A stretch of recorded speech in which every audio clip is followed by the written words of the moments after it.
What's up? Ghost Fictions is here, and we're back again. This is the first part of a story where Issei was betrayed and left. Yep, this YŌKAI remastered version from the original one. The author made some massive changes in the story. So, hopefully you guys enjoyed it. Issei is asked by Rias about what she is to him. When she doesn't receive the desired response, she becomes angry and confronts him, along with their group of friends.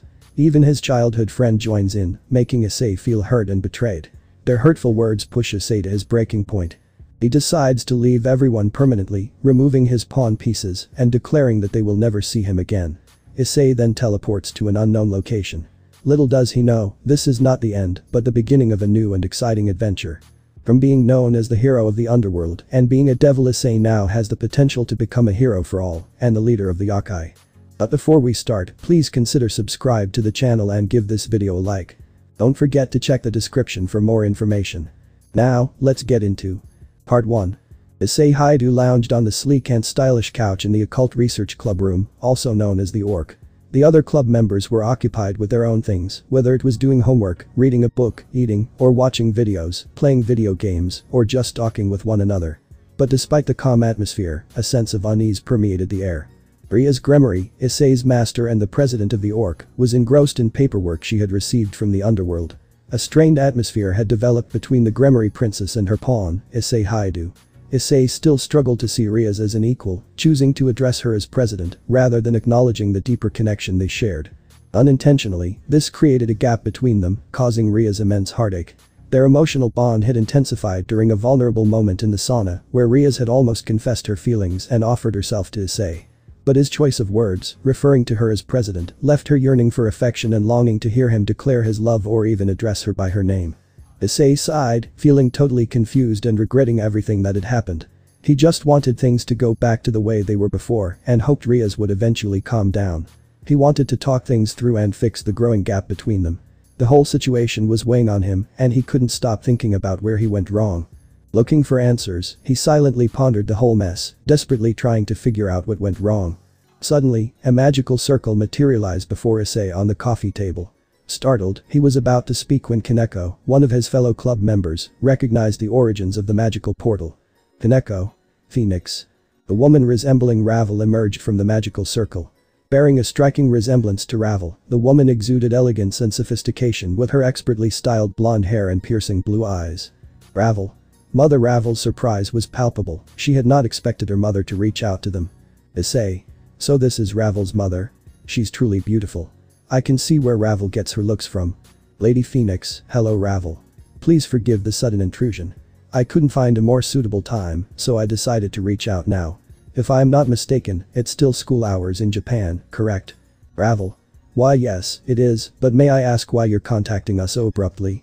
Rias approached the hologram, extending a courteous greeting. Rias. Greetings, Lady Phoenix. It has been quite some time. May I inquire about the reason behind your call? Lady Phoenix. Indeed. First and foremost, allow me to introduce myself. My name is Layla Phoenix, the current matriarch of the esteemed Phoenix family. If it's not too much trouble, I would like to speak with the Red Dragon Emperor, Issei Haidu. Is he present? Issei. With a respectful tone, he responded, yes, Lady Phoenix, I am here. How may I assist you? Lady Phoenix. Hello, Issei Haidu, the Red Dragon Emperor. I must apologize for reaching out to you in such a manner, but it seems necessary at this time. Issei. No need to apologize, it's nice to meet you. Lady Phoenix. Thank you. I felt it was important to properly introduce myself. Normally, I would visit Rias, who takes care of the Haidu residence and the academy where my daughter, Ravel, will be staying. However, circumstances prevent me from doing so. Rias. That's understandable, Lady Phoenix. I know you're quite busy. Lady Phoenix. Thank you for understanding, Rias. Now, Issei Haidu, I have a favor to ask of you. I would greatly appreciate it if you could look after and protect Ravel while she is at the school. Issei. Of course, I'll make sure she's safe. Lady Phoenix, thank you Issei Haidu. Additionally, Ravel was previously in Riser's peerage, but since the trade, she is now a free bishop. I heard you aspire to become a high-class devil. If Ravel wishes, she could join your peerage in the future. So, please take care of her. Issei. I promise to protect Ravel with everything I have. You can trust me. Lady Phoenix, thank you Issei Haidu. I have faith in you. And who knows, perhaps Ravel will. Ravel. Mother. Ravel interrupted, clearly embarrassed. Lady Phoenix. Oh, my apologies, dear. I can't help but tease you. Issei, please take good care of Ravel. She deserves the best. Issei. I won't let you down, Ravel will be safe with me. I promise. Rias observed the interaction between Issei and Lady Phoenix.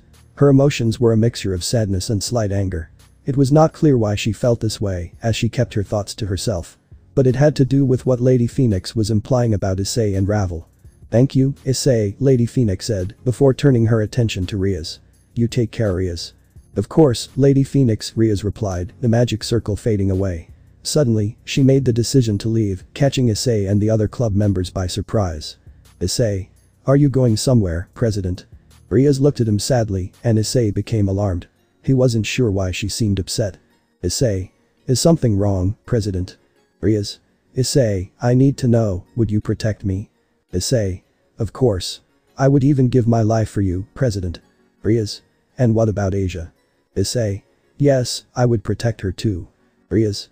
And Akeno. Issei. Definitely. I would never let anything happen to her either. But why are you asking? Is there something I should know about? Rias sighed. Akeno, Asia, and the rest of the orc understood what Rias was trying to convey. She had a pained expression on her face as she asked her final question. Rias. Issei, what am I to you? Issei. Rias. Just tell me honestly. Issei. You're the president. Before Issei could finish his sentence, Rias cut him off. Rias. You're such an asshole. Can't you see beyond that? Can't you understand my feelings? Just leave, please, I can't deal with you right now. Sob. Issei. If you'd let me finish, Rias, I could explain everything and clear up the misunderstanding. Akeno. Issei, stop. Your words will only hurt her more. It's so obvious that you don't get how she feels. Issei. But if you just listen. Kaneko. Shut it, perv. Just go away. Crack. Issei. Hey, could you please give me a chance to explain myself? I don't know how I've messed up or why Rias and all of you seem to be mad at me. If you tell me what I did wrong, I will do whatever it takes to make it right. Zenobia. Oh great, what do you have to say now? You always seem to cause pain to Rias without even realizing it. It's frustrating to watch. And how do you intend to fix something when you don't even know what you did wrong? I know I can be dense sometimes, and I can be an idiot at times, but you truly show me how stupid you can be, and oblivious to how others feel. Crack, crack. Irina. Issei, I don't understand how you could be so cold-hearted towards Rias. What happened to you? Crack, crack, crack. Issei, even you Irina, please, I just need a moment to explain myself, so, just let me speak. Irina, upon hearing how Issei said her name in such a sad and hurt tone, she started to think that this wasn't the right thing to do and doubted her actions. Regret slowly seeped into her, but before she could think about it anymore, she heard Kiba speak up, drawing her attention back to the current situation. Kiba. No, Kaneko is right. Your words have hurt Rias deeply, and anything you say right now will just make it worse. It's probably best if you leave. Crack, crack, crack, crack. Asia, I agree with everyone here. It's clear that you being around will only cause more pain for Rias. Maybe it's best if you give her some space. And at the same time, why don't you try to think about why she's upset with you, along with why we're all upset with you. Maybe then you can figure out a way to make things right for all of us. But until then, I believe you need to leave, Issei. It's best for everyone right now. Crack, crack, crack, crack, crack. Issei, with tears streaming down his face, at the words that were coming from those he thought cared. He decides to ask Gasper if he's the bad guy in this situation. Issei. Gasper, what do you think? Am I the bad guy here? Do you think I should leave too? Gasper? Yeah, I think so, Issei. You hurt Rias, and only a bad guy would hurt Rias, who has shown everybody here love and care, and treated us like family. So yeah, I do think you're the bad guy for not understanding Ria's feelings, Issei, and I think it would be better if you go. Crack, crack, crack, crack, crack, crack, crack. Ravel got closer to Issei only for her eyes to go wide as she sees him crying, causing her to be even more concerned for him and the way the other girls are treating him right now. Ravel. Issei, you're crying. Issei. I get it, Ravel. You want me to leave too. Sniff. Issei tried to hold back his tears, but it seemed like no one actually cared enough to understand his feelings. They didn't even let him explain or finish what he wanted to say. Instead, they just kept berating him.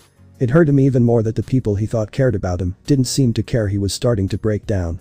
Eventually, he couldn't hold back his tears any longer. Ravel, seeing him breaking down and crying, immediately embraces Issei tightly, giving him some sort of reassurance that she's here for him before she speaks. Ravel, no Issei. I don't want you to leave. I don't fully understand what's going on, but I know this isn't fair or right for them to do this to you. I can see that much by the way you're crying. And no, I'm here for you, Issei. Bekeno. Ravel, don't bother pitying him. He's just too clueless to realize what he's done wrong and why Rias is so angry. We're all upset with him too, and Issei doesn't even grasp why we're mad. He's just so oblivious, it's draining. If he's going to start crying like a child and having a breakdown because of it, he'll never truly understand Ria's feelings, not to mention our own feelings. That includes you too, so don't try to comfort him. Right now, he needs to hear the truth and understand why we're all so mad and disappointed with him for not understanding our feelings, so why should we understand or care how he's feeling, right? Crack, crack, crack, crack, crack, crack, crack, crack, crack, crack. Ravel, hearing that, was enraged and just bewildered at everyone's lack of empathy towards the person in the group who's not only done so much, but he's always gone out of his way for everybody. She spoke in an angered and disappointed tone. Ravel. You're all wrong. You're being too cruel to Issei, who's suffering right now. If you can't see the pain and betrayal in his face and tears, it's not his fault for not understanding you, it's your fault for not understanding him. You can't bash a man who's done so much good for all of you and make him cry without giving him a chance to speak. I'm talking about you, Rias. You didn't even let him finish speaking before, you interrupted him, started berating him, and everyone else joined in as if he's committed a terrible crime. How can all of you be so heartless to someone who's done so much for you? I won't be a part of this. I won't support your cruel and heartless game. Irina, after hearing Ravel's words that snapped her out of her single-minded focus and her somewhat selfish mindset at that moment, she looked at her childhood friend, the man that she truly loves and cares for. She realized Ravel was absolutely right. It is cruel to do such a thing to somebody who has gone out of their way to help everyone, even risking their life at times. He only wanted to be able to help others and be genuinely loved by the people he thought cared about him. Her heart started to feel pain as she realized she had played a part in this, and she wanted to fix it quickly. She felt regret and doubt in her actions and words, realizing the magnitude of her actions. She didn't want to be the reason that brought her childhood friend, the man she loves, to tears. But she wasn't thinking of his feelings. She knew she had to fix things before it was too late or they got worse. She began having a bad feeling in her stomach, feeling like something horrible would happen, something that couldn't be undone once it did. Irina. I'm sore. Irina started to say something, but Rias interrupted her in a fury. Rias got really mad because Ravel defended him without thinking about how she felt. Rias spoke angrily. Issei's heart swelled with gratitude as Ravel enveloped him in a tight, reassuring embrace. In that moment, he felt like someone finally understood the pain he had been enduring. Not only did she offer him solace, but she also stood up for him, adamant that he did not deserve this mistreatment. It was a glimmer of hope in a sea of darkness. Turning his gaze towards his childhood friend, Irina, Issei noticed the remorse etched in her eyes. Ravel's words seemed to have struck a chord with her, hoping that Irina realized what she did wrong. He was hoping they could fix their relationship, and this wouldn't hurt a possible future relationship with her. For a fleeting moment, Issei allowed himself to believe that things might not get worse, that they could actually improve. The anguish she discerned in Irina's eyes confirmed that she realized her actions were unjust and hurtful. It seemed she wanted to make amends, to rectify what she had done. However, before Irina could even utter a single word, the hope within Issei was mercilessly shattered. Rias, who had been seething with anger, unleashed her fury, vehemently silencing Irina. Issei could feel something deep within him snap, unleashing a whirlwind of emotions. He knew that from this point forward, there would be no turning back. Rias. I've heard enough. Ravel, you're completely wrong in defending him, and he needs to realize it. I'm sick and tired of this whole situation. I've put so much effort into showing him that I care and that I want a deeper and more meaningful relationship, but it's all been a waste on him. I told him to leave, but he's still here, seeking pity from everyone, and he found it from you. I can't deal with this anymore, Issei. I truly mean what I'm about to say. I never want to see you again. And you know what? In that moment with the fallen angel, I wish I had never reincarnated you, but just let you die on that day by Rainer's hands. Ravel and Irina, who were both about to speak up, felt a feeling of dread in the air. Both girls felt like something terrible was about to happen and that there was no going back because of what Rias had said. Even worse, Irina's heart felt broken, while Ravel's heart felt pain, and they both felt like they could feel Issei's own heart shatter at that moment. Irina and Ravel had serious expressions on their faces, ready to rip into Rias for what she said, and the people who joined in berating Issei were shocked by Rias' words. They all felt a sense of dread, realizing that something bad was about to happen and that there was no way to undo Rias' words. Rias herself looked horrified and tried to take back what she said, but it was already too late. The expression on Issei's face made it clear that her words couldn't be taken back. Shatter. Issei's heart shatters into a million pieces in that moment. At the same time, Drake wakes up due to his partner's fluctuating emotions. Drake's thoughts. What happened? Why am I waking up only to feel my partner in so much pain and agony? What's going on? Issei hugs Ravel tightly and he says thank you for caring and standing by me. That statement confuses Ravel, but before she can even ask what he meant, he whispers something in her ear. Issei. Whispers in Ravel's ear, I'm so sorry for this. Issei lets go of the embrace and pushes Ravel away. Ravel was taken aback and confused by what Issei meant when he said sorry. She was even more surprised when he pushed her away. She didn't have time to ask him why he did that when he spoke up. BDRAIG mentally. Partner, what's going on? Issei. Sob, I can see that I'm not wanted anymore and you've all made it clear that anything I say will only bring pain to all of you. So, I'll do as you wish. I leave and you'll never have to worry about me again. I can't believe I let myself believe that anyone could care about a stupid worthless pervert like me. I thought we were a family, I thought I actually meant something to you all, but apparently, I was very wrong. Sob. But those words, Issei summons his gauntlet and impales himself in the chest with it, grabbing the 8 pawn pieces. But before he can rip them out of his chest, he speaks to all of them one more time, with tears in his eyes while looking at everyone, and then he speaks up. Issei. I hope that me doing this makes you all happy because it seems like none of you really want me around anymore. After saying that as he violently rips them out of his chest, splattering blood all over the room and dropping them onto the floor in front of him. Everyone watches in horror at Issei's drastic actions. Ravel. Issei, no. This isn't what anyone wanted, I didn't want this for you. I wanted to help you. Why did you choose to go down this path? Greg. Partner, there had to be another way. We could have talked things through, found a solution together. Going to such extremes it didn't have to end like this. Bekeno. Issei, why did you do that? Irina. Ice, please, no, please don't leave me like this. I never meant to hurt you, I'm so sorry. Tiba.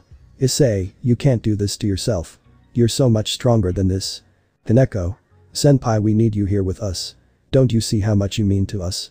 Asia fainted upon seeing the gaping hole in Issei's chest. Zenobia caught her before she hit the floor, but Zenobia herself was in disbelief. She looked at Issei with wide eyes, unable to comprehend the gravity of his decision. Asper. Big brother, no. You can't leave us like this. We need you, I need your guidance and strength. Please, don't abandon us. Rias. Issei, what have you done? This isn't the way I wanted things to go. I never meant to push you to do this to yourself. Issei. Rias, what I've done is give you exactly what you wanted. I will no longer pose any inconvenience to any of you, Rias. Sorry you wasted your pawn pieces on me, but now you can get new members for your peerage that you actually want to have. And I'll make sure none of you will ever have to see me again. Ravel, I apologize for this, but thank you for being the only one here who actually cares for me. And Irina, if I die, I want you to know that I have always had feelings for you, and I've always loved you. I realized that when you moved away when we were children, those feelings have never left. I guess it doesn't really matter now, but with that said, goodbye to you all. Issei's words hung in the air, heavy with sorrow and regret. He stood there for a moment, realizing the weight of his decision. Without another word, he summoned his remaining strength, and with a flash of blinding light, he disappeared, leaving behind a stunned and tearful group of friends. Ravel collapsed to her knees, sobbing uncontrollably. Her heart was shattered by Issei's sudden actions. With her hands covering her face, she cried her eyes out, each tear hitting the floor where she knelt. Irina, tears streaming down her face, could only manage to whisper, Ice, you loved me. What have I done? Ice, please come back to me, I'm sorry. Her voice trembled with anguish and remorse as she grasped onto the hope that Issei would return to them. Unfortunately, her cries for him to return to her would go unanswered. Kaneko, the most stoic and emotionless out of the group, realized what she did and immediately broke down. She started crying like a child, sitting on the couch with her knees up against her chest and head down on her knees. Loud cries came from her, sounding similar to a cat crying out for its master. Bekeno stood in stunned silence, her eyes welling up with tears, unable to understand Issei's sudden actions. Zenobia was silent, her eyes looking lifeless, while she held the unconscious body of Asia. She had a dead look on her face, realizing the consequences of her actions toward someone she truly had feelings for. Hiba, leaning against the wall, sank to the ground and stared at the spot where Issei had stood moments ago. It was now void of his presence, leaving only his pawn pieces behind. Asper retreated into his box, emitting a pitiful whimper, unable to process the loss of his friend and older brother figure. Rias, the woman who loved Issei, was devastated. She broke down in tears, her gaze fixed on the place where Issei had vanished, now only seeing the pawn pieces scattered on the floor. At that moment, the governor of the fallen angels, Azazel, appeared through a teleportation circle, utterly shocked to find everyone in tears. He scanned the room, trying to understand the reason behind their despair. It wasn't until he followed their gaze and noticed the blood-covered pawn pieces that he realized the gravity of the situation. Without hesitation, he used a message spell to contact Surzix, informing him of what had happened and the urgency of finding Issei. Azazel. Surzix, I need you in the orc room immediately. There are 8 pawn pieces covered in blood and Issei is nowhere to be found. The others are devastated and I am unable to get answers from any of them right now. Surzix, taken aback by the news, had a feeling of dread overcome him. Rafia. What's happened? The Juka, who was in a meeting with Surzix, inquired with concern. Surzix. I'm not entirely sure, but I fear for Issei's life. We need to find him. Ajuka, would you come with me? Rafia's expression turned to alarm as she grasped the magnitude of the situation. Ajuka nodded solemnly. Let's go, Surzix. Time is of the essence. Scene change. Issei teleported himself to an unknown location in the middle of a forest clearing. EDRAIG mentally. Partner, why did you do this? I was sleeping, and I woke up to what I can only describe as a horror scene. My best host, the only one who has treated me like an equal and actually talks to me, summons me and impales himself in the chest. What has happened to you? Better yet, what did the girls do to you to make you feel like this was the only option? Please talk to me, partner. I don't want to lose you. Issei. Dreg. Issei collapsed to the ground, losing consciousness. Dreg. Partner, wake up. Don't die on me like this, partner, please stay with me. Wake up. In the dense forest, Kunu, a young kitsune, leisurely strolled alongside her mother, Yusaka, the esteemed leader and queen of the YŌKAI faction. The tranquility of their outing was abruptly shattered when Yusaka detected a formidable presence, breaching the protective barrier shielding their forest and castle. Alarmed yet intrigued, she noticed the weak and diminishing life force of the intruder, compelling her to urgently alert her daughter of someone in need of assistance. With curiosity piqued, Kunu trailed after her mother, eager to uncover the unfolding drama. Before long, they arrived at the source of the diminishing life force, and upon locking eyes with the wounded man, Yusaka was utterly astonished. Without hesitation, as she approached the fallen man, she immediately recognized him as Issei Haidu, the Red Dragon Emperor, the young man who had recently saved her and protected her daughter from the hero faction. Yusaka. Oh dear, what has happened to you, Issei Haidu? What brought you to this state, and how did you manage to get here and even bypass my barrier protecting my castle? That's when Kunu caught up with her mother and asked her, Mother, did you find the person that was hurt? But before she could finish her statement, she froze up at that moment, with tears streaming down her face, realizing the man in front of her was the hero who protected her and saved her mother. Kunu. Oppai Dragon. What happened to you? Who did this to you? As Yusaka kneeled down near Issei, the boosted gear materializes on Issei's left hand, and Dreg immediately begins to speak. Dreg. Lady Yusaka, I implore you to save my partner. Yusaka was taken aback, knowing how prideful dragons are and that they would never willingly ask for help unless it was a dire situation. Yusaka. Dreg, what happened to this boy? Dreg. I don't know. I felt intense pain and sorrow from him. I woke up to him using the boosted gear to impale himself and remove his evil pieces, and then he teleported away. Somehow, we ended up here. I don't know much more than that. Shortly after, he lost consciousness. Kunu. Mother, will Oppai Dragon be alright? Sniff. Yusaka. Looking at her daughter, seeing the immense sorrow, sadness and fear in her eyes, and looking at the man who had saved both of them and is now lying bleeding and dying on the ground, it broke her heart. Let's find out what happened to bring him here and ensure he is stable. Dreg, as the leader and queen of the YŌKAI, I vow to save your host. After all, he risked his life to protect my daughter and save me from the hero faction. But once we save him, I need answers, but we can worry about that later. Dreg. I understand. I am being blocked from his memories right now, so I need those answers as well. But thank you for saving my partner. After that, the boosted gear dematerialized. Yusaka. Kunu, I need you to go to the castle immediately. Get the guards and bring them here as quickly as possible. Kunu, she could only nod slightly, her eyes still fixed on the hero lying on the ground, possibly on the brink of death. Yusaka noticed her daughter's distress and spoke up to help, reassuring her with a sweet motherly tone. Yusaka. Don't worry, he will be fine. I promise you, he will not die. I'll make sure we save him. Kunu, a weak smile appeared on her face, and she immediately ran back to the castle to fetch the guards. Yusaka. I don't know why you did this to yourself. But I will not let the hero my daughter admires perish in such a manner. Nor will I let the man who fought hard to save me and reunite me with my daughter die like this. You may not be able to hear me right now, but mark my words, Issei Haidu. I will not let you die. I will not let all that you have done for me, my faction, along with my daughter, go in vain. I will save your life, and I will make sure the world keeps a beautiful and pure soul like yours in it, able to spread your light to others and help even more people in need. That, I promise as a leader, a mother to a daughter you have helped, and even more than that, as a grateful woman that you saved when you had no reason to. Scene change. Back at the Orc. After Azazel reached out to Surziches, it wasn't long before a Grimoire magic circle appeared in the corner of the room, and 3 individuals emerged from it. They were Surziches, Ajuka, and Grafia. Surziches. Azazel, what happened to Issei? Azazel extended his hand toward Surziches, revealing a blood-stained pawn. Surziches. No, this can't be. Grafia. Her usual cold and stoic expression shattered. She covered her mouth, tears streaming from her eyes. This can't be true. Azazel. Unfortunately, it appears to be so. However, I have been unable to uncover any information since my arrival. None of them are currently in a state to have a rational conversation about what transpired here. Surziches. I see. I must agree. Ajuka. May I see Issei's pawn pieces? Azazel. Of course. Azazel handed the 8 pawn pieces to Ajuka. Ajuka proceeded to analyze the pieces. Surziches. We cannot leave them like this. We must bring them to the Grimoire estate until they are stable enough to tell us what exactly happened here and what happened to Issei. Azazel. I agree. Ajuka. I will take the pawn pieces to my lab for further analysis and inform you if I find anything. Surziches. Very well. Ajuka teleported away. Surziches. Grafia, I understand your emotions, but we must remain composed until we discover what happened to Issei. Grafia, swiftly regaining her composure. Grafia. I understand. I will transport them all to the Grimoire estate. But where is Roswis? Azazel.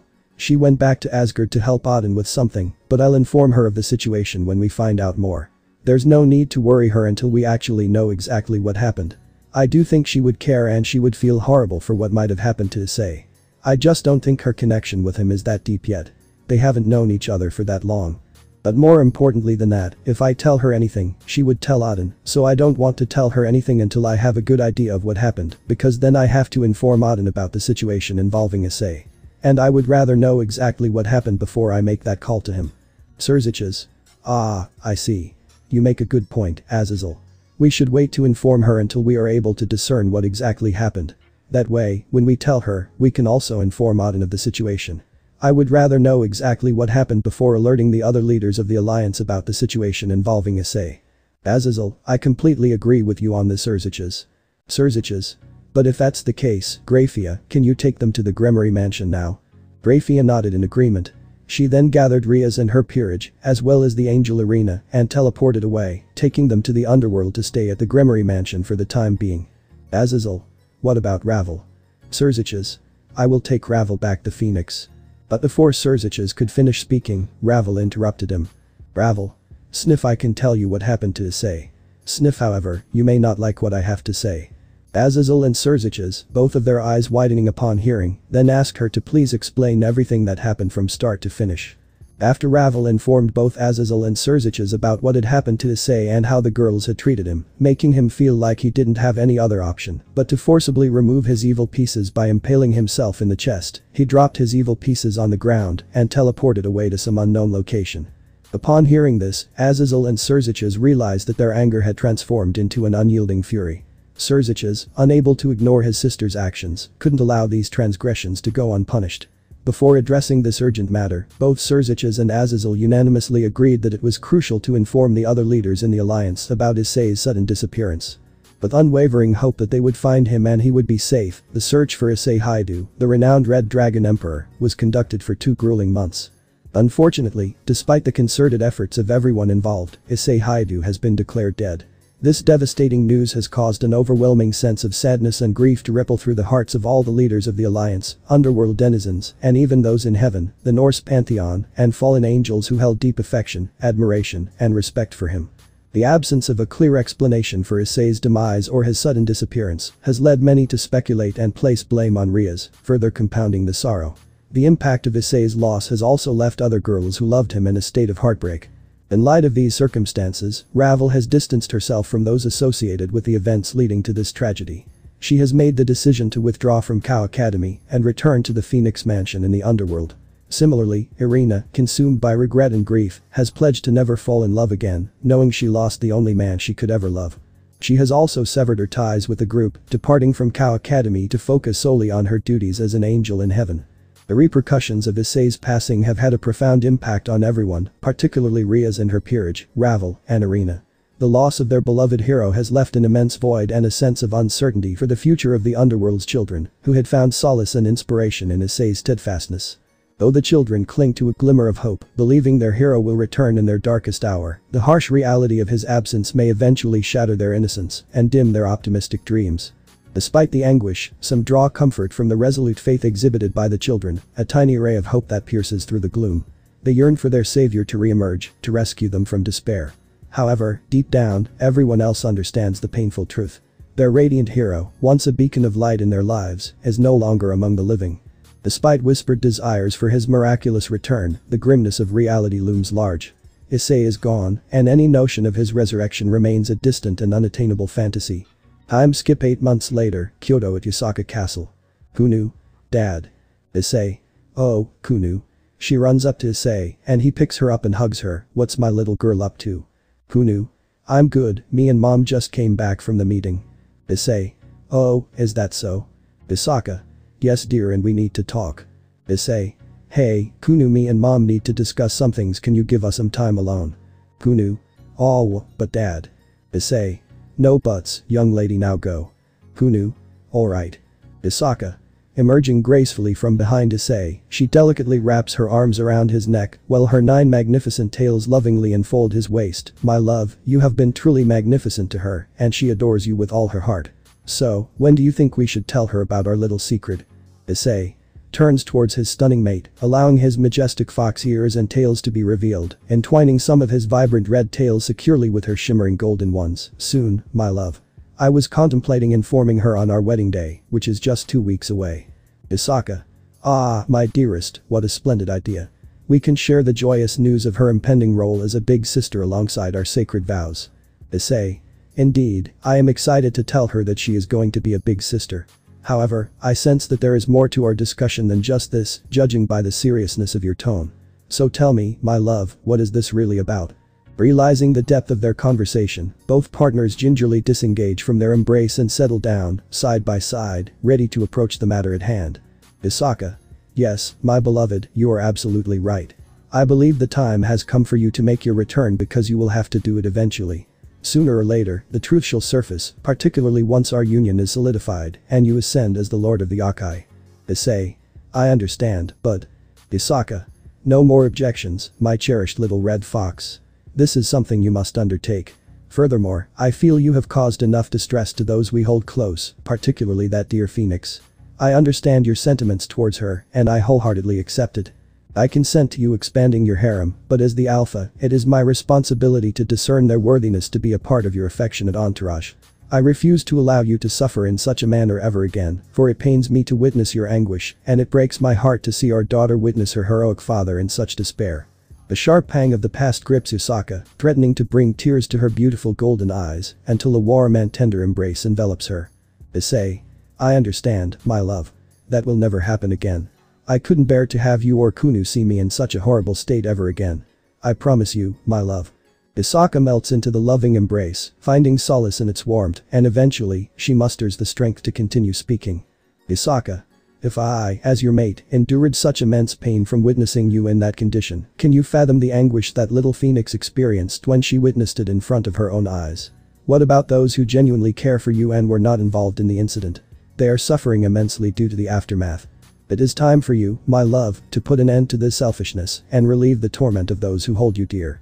Issei's eyes widened as he began to understand the pain that everyone else had experienced, the same pain that Kunu and YŌKAI were going through. It dawned on him that Ravel must be taking it the hardest, as she had witnessed him impaling his chest and removing his evil pieces before teleporting away. YŌKAI noticed the realization on Issei's face and spoke up, addressing the situation. Judging by your expression, I can tell that you understand what I mean. Your dear Phoenix, Ravel, is likely feeling the worst out of everyone. It's time for you to make things right, not to mention your feelings for that angel. You can't keep running from your emotions. You have told me how you feel about the other girls, but the one constant is her place in your heart has not changed, and you can't fight that anymore. You're just going to keep hurting yourself. I'm not going to tell you what you need to do, but I think you already know what should be done. Your heart has been telling you the right thing to do, letting you know it's not going to let that one person go. So stop torturing yourself. After all, you are the Red Dragon Emperor, my little red fox who is my mate and the future lord of the YŌKAI. You are in no position to run in fear because you're afraid to confront your feelings, and you know I'm right. And after all, you've done so many incredible feats in the last few months, and you have faced so many daunting foes and challenges. It's hard to believe my fearless mate would be cowering in fear of his own emotions and not confronting them. That's not the man I have fallen in love with or who Kunu looks up to. Kunu looks up to a fearless and brave hero who backs down from nothing, regardless of the challenges or how daunting the task is. It's time to be that hero, not only for her, but for those that are suffering because they believe you are gone. It's time to face the things that you need to. It's time to step out of the shadows, my love, and bring yourself back into the light for all to see once again, because your soul is too bright to let it keep hiding like this. Issei nodded, acknowledging the truth in Yasaka's words. You're right. Alright, can you contact Seraphol for me? Let her know that you have some news about upcoming changes in the YŌKAI faction. And ask her to bring Ravel along, as these changes will involve a deal for Phoenix Tears, and Ravel's presence is requested for the discussion. Isaka agreed to help, her pride evident in her voice. Of course, my love. I'll inform Seraphol and make the necessary arrangements. Also, the Shinto faction, with whom we have close relationships, would like to meet you soon. We'll have to plan for that as well, my love. Issei sighed, sensing a headache coming on. Why do I feel like this will bring more chaos? But of course, the Shinto gods want to meet me now. It'll be quite a surprise for them to learn that their husband is the Red Dragon Emperor. Isaka giggled playfully. Haha, don't worry, love. You'll be fine.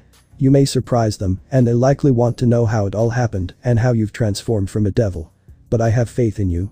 Just be prepared once I contact Seraphol, she'll be here soon. With that, Issei left the room to make preparations for the meeting, while Yasaka reached out to Seraphol. Seraphol answered the call, curious as to why Yasaka was contacting her. Lady Yasaka, what is the reason for contacting me? Yasaka took a moment to gather her thoughts before responding. I wanted to inform you that there will be changes in the YŌKAI faction soon. These changes will impact how relationships are handled. I thought it was important to inform you beforehand. Seraphol. Is everything alright? Yasaka. Yes, everything is fine. However, I would prefer to have this conversation in person to address any potential issues that may arise from the changes. Would that be alright with you? Seraphol. Of course, I understand. What would be a good time for me to come by and discuss the changes? Yasaka. Later this afternoon would be suitable. Additionally, I have a request. There is someone here who has personally requested to meet with a member of the Phoenix clan to discuss business related to Phoenix Tears. Specifically, they have asked for Ravel Phoenix to be part of the negotiations. Could you bring her along when you come for the meeting? Seraphol.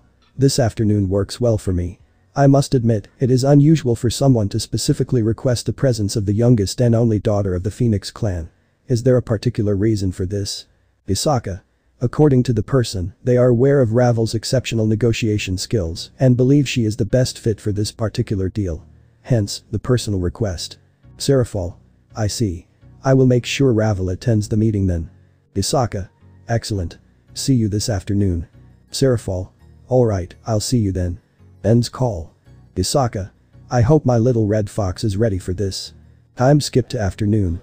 Seraphol and Ravel are in a room, waiting for Yasaka. Ravel. Lady Seraphol, I still don't quite understand why they specifically recommended me to negotiate this deal with the YŌKAI. Usually, such matters are handled by my parents or Ruvel.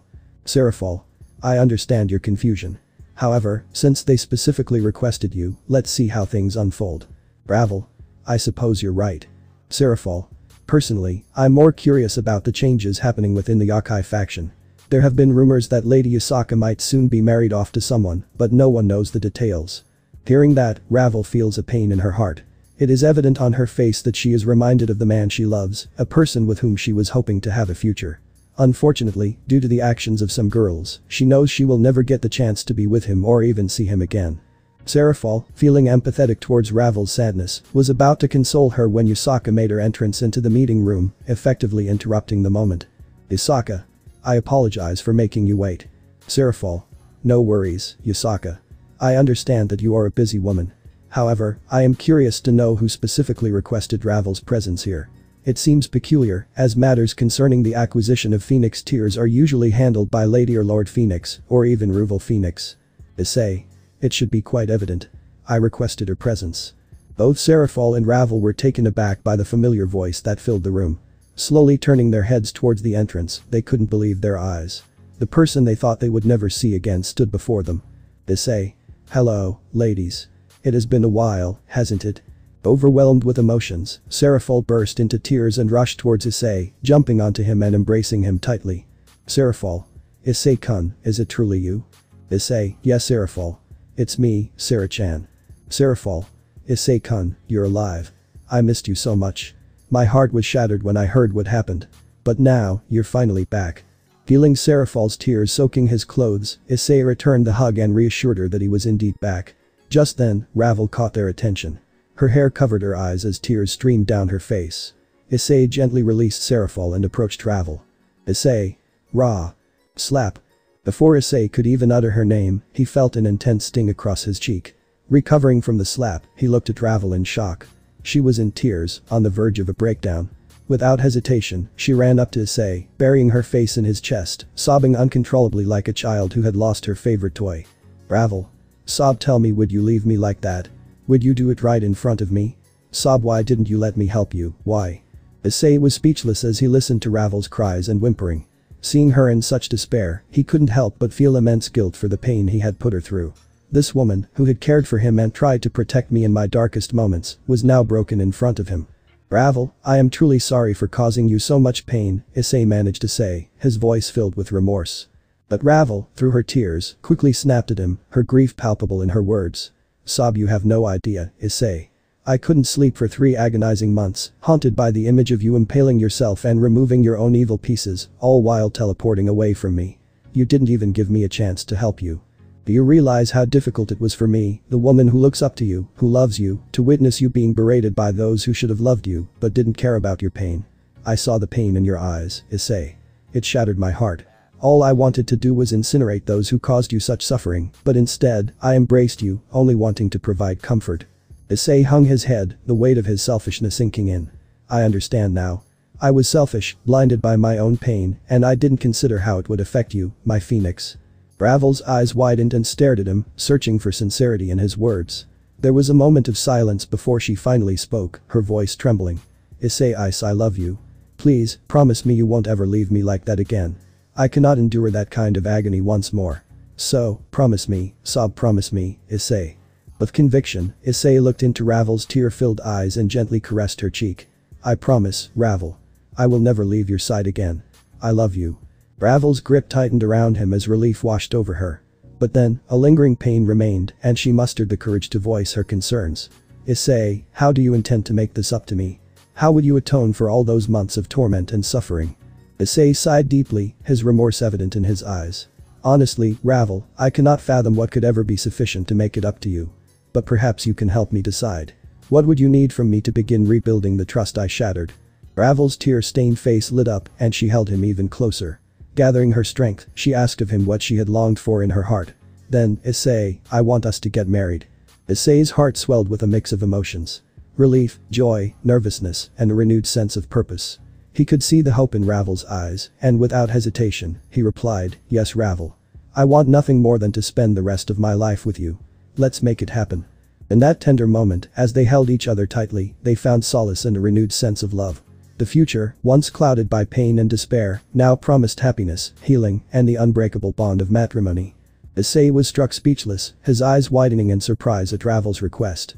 He held her even tighter, as if to ensure that he was not dreaming, that her words were real. The weight of her pain and suffering that he had unknowingly caused weighed heavily on him, and he couldn't bear the thought of ever hurting her again. Issei. Ravel, you want us to get married? Ravel, yes, Issei. I want to make a lifelong commitment to you. I want to be there for you, support you, and love you unconditionally. I want us to face everything together, as husband and wife. The emotions in Ravel's voice were evident, a mix of vulnerability and determination. Issei felt a surge of love and admiration for her strength and resilience. He cupped her face in his hands and looked into her eyes, sincerity evident in his gaze. Issei. Ravel, I will make it up to you. I will spend the rest of my life showing you how much I love and cherish you. Marrying you is the least I can do to express my commitment to you. I want to be the partner you deserve, to be there for you in every way. Your pain has opened my eyes to realize just how much you mean to me, and I vow to never take your love for granted." Ravel's tears gradually subsided, replaced now by tears of joy.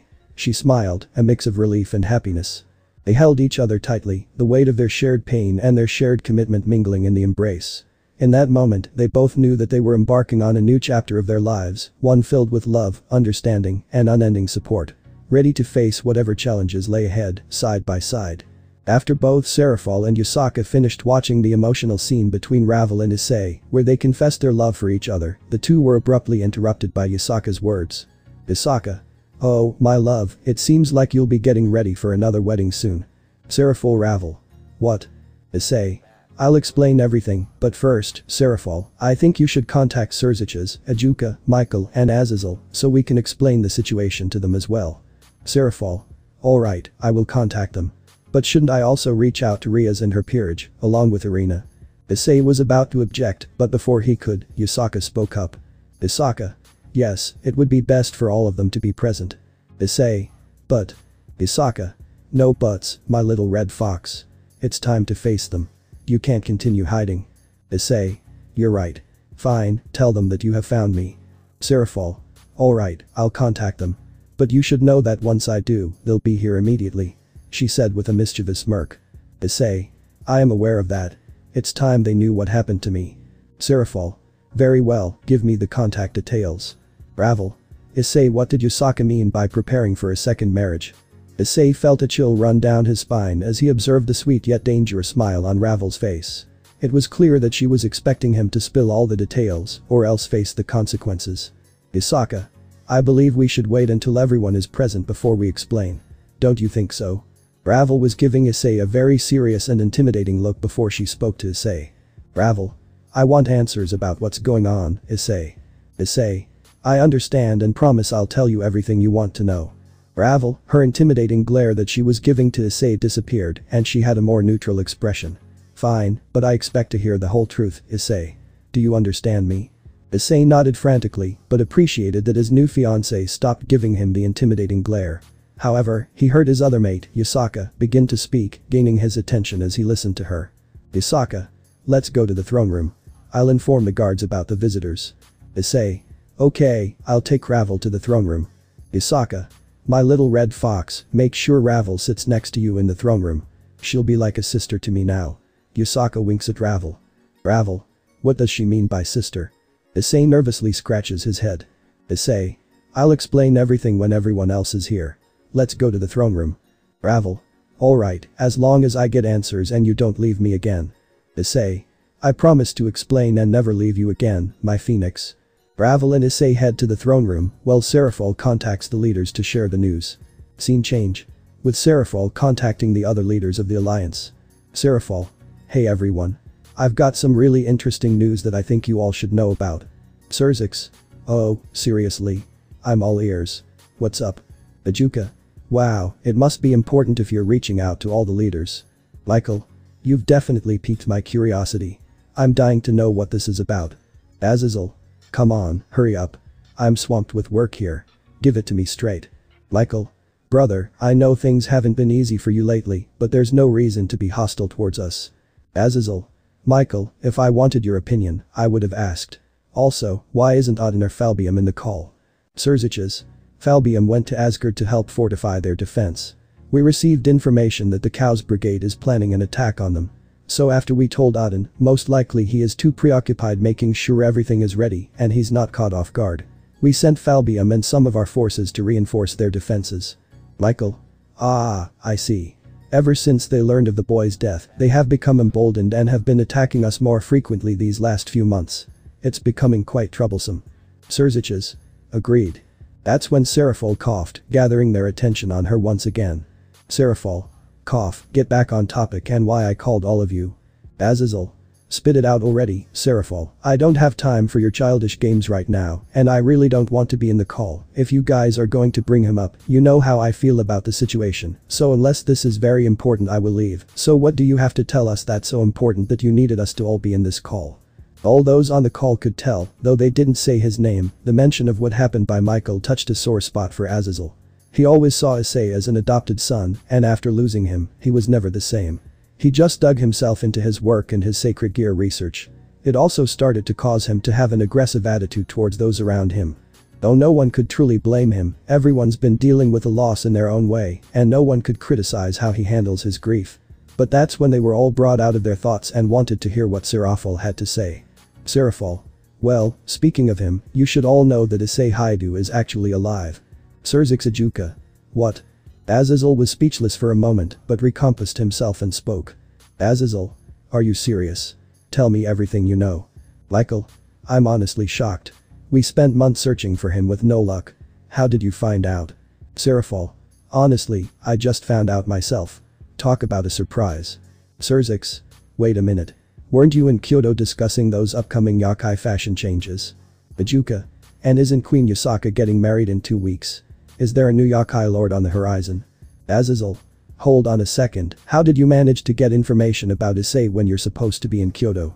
Does that mean Yusaka kept this from us? YŌKAI. That's a valid point. If Yusaka knew about Issei and chose not to inform the alliance, it raises questions about her loyalty. Hurtful. Let's not jump to conclusions just yet. I don't think we have the full story. Besides, I think Yusaka was asked by someone not to reveal Issei's whereabouts. Who the hell asked her to keep such important information a secret? He said angrily. Azazel. Yeah, I wanna know too. Spill the beans, Hurtful. YŌKAI. I'm curious about her reasoning as well. Do enlighten us. Juka. Don't leave us hanging. I'm dying to know who requested such confidentiality. Hurtful. Well, it turns out Issei himself asked Yusaka to keep quiet. And that's why I'm reaching out to all of you. He's ready to explain everything that happened to him. Oh, he specifically wants you to bring your sister and her peerage. And YŌKAI, he wants you to bring your ace arena. Yusaka has already granted you permission to enter her domain. If you want answers, I suggest you get here ASAP. Trust me, I don't have any more answers than you do. The only way to get the whole story is by asking Issei yourself. I'll be waiting here for your arrival. Hurtful then ends the call, leaving the leaders in shock, but understand the only way they will get their answers is by going to Kyoto and talking to Issei himself. In no time, they have gathered the people they needed to head to Kyoto, which includes Rias and her peerage, along with YŌKAI's ace arena. They were all surprised after hearing the news of Issei still being alive and wasted no time in heading to Kyoto alongside the leaders. After receiving the news of Issei's survival, the leaders of the 3 factions swiftly assembled their members and made their way to Kyoto. Currently, they are gathered in the throne room of Yusaka Castle. In the center of the room, Yusaka, the queen of the YŌKAI, sits next to her mate, Issei, the future lord of the YŌKAI. Beside Issei, his future second wife mate, Ravel, takes her place. Standing before them are the leaders, including Surziches, accompanied by Grafia, Juka, Hurtful, YŌKAI with his ace, Irina, Azazel, and Rias with her peerage. A sense of shock fills the air as they look on in disbelief. Breaking the silence, Yusaka speaks. Yusaka.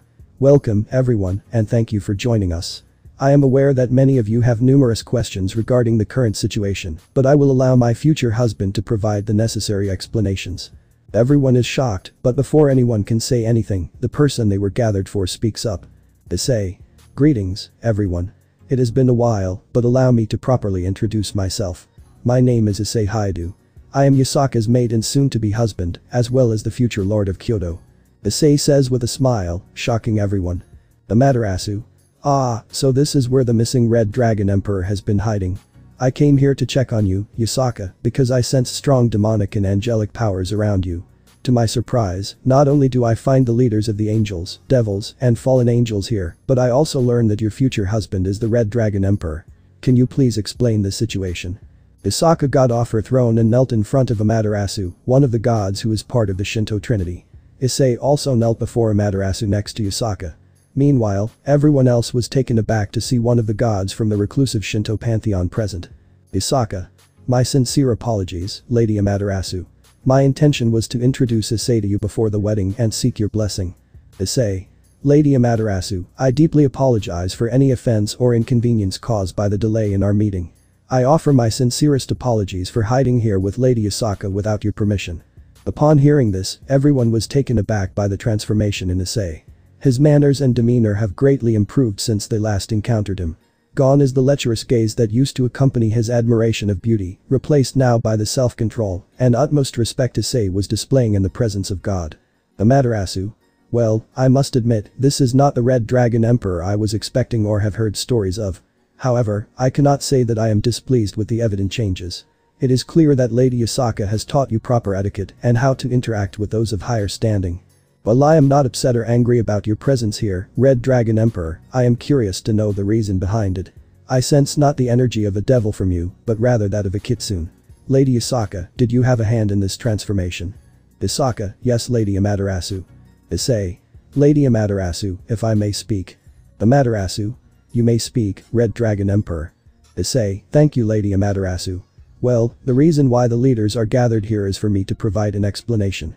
I will address my disappearance and the transformation from being a devil to becoming a kitsune. Furthermore, I would also like to inform you of some information I've gathered over the last few months about the status of the territory that Rias Gremory co-runs alongside Sona Citri. The information I have to share with you is quite damning and something you should be aware of. Surziches feels a hint of unease regarding Lady Amaterasu's interest in the affairs of the Cow territory. After discovering how selfish Rias was when it came to prioritizing her own feelings over Issei's, he dreads knowing what kind of misdeeds she could have performed while co-running the town of Cow without his knowledge or even Sona's awareness. This makes the dread even worse for him, especially considering how Issei said he had gained information on how she was running the territory. It gives him a bad feeling that this meeting will cause a lot of problems that all lead back to his little sister, Rias. But after Yasaka had requested some of her attendants to prepare a seat for Lady Amaterasu next to hers. When the seat was ready and everyone was seated, all those present were prepared to hear the explanation behind the disappearance of Issei Haidu, the Red Dragon Emperor, and the reasons for his presence in Kyoto. Furthermore, the revelation that he is no longer a devil but a kitsune, and his upcoming marriage to Lady Yasaka added to the intrigue. Issei. I understand that you all must have numerous questions. So, what would you like to know first? Surziches. What did Lady Amaterasu mean when she said that you are no longer a devil? And how did Lady Yasaka play a role in turning you into a kitsune? Ajuka. I am also keen to understand this, as you forcibly removed your pieces, which should have resulted in a slow and agonizing death, since they were intricately linked to your soul. Yasaka. Allow me to provide an explanation for that. Yasaka then began to explain what happened 8 months ago when Issei managed to make his way into her territory in that state and how she saved his life. Flashback 8 months ago when Issei appeared within Yasaka's domain.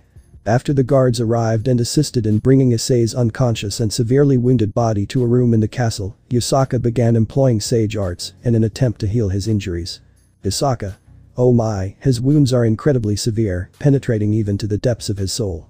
Red Dragon Emperor, what has befallen you to leave you in this state? Who knew? Teary-eyed, mother, will he be alright? Yasaka. My sweet daughter, I am uncertain. His wounds are so severe, even reaching his soul.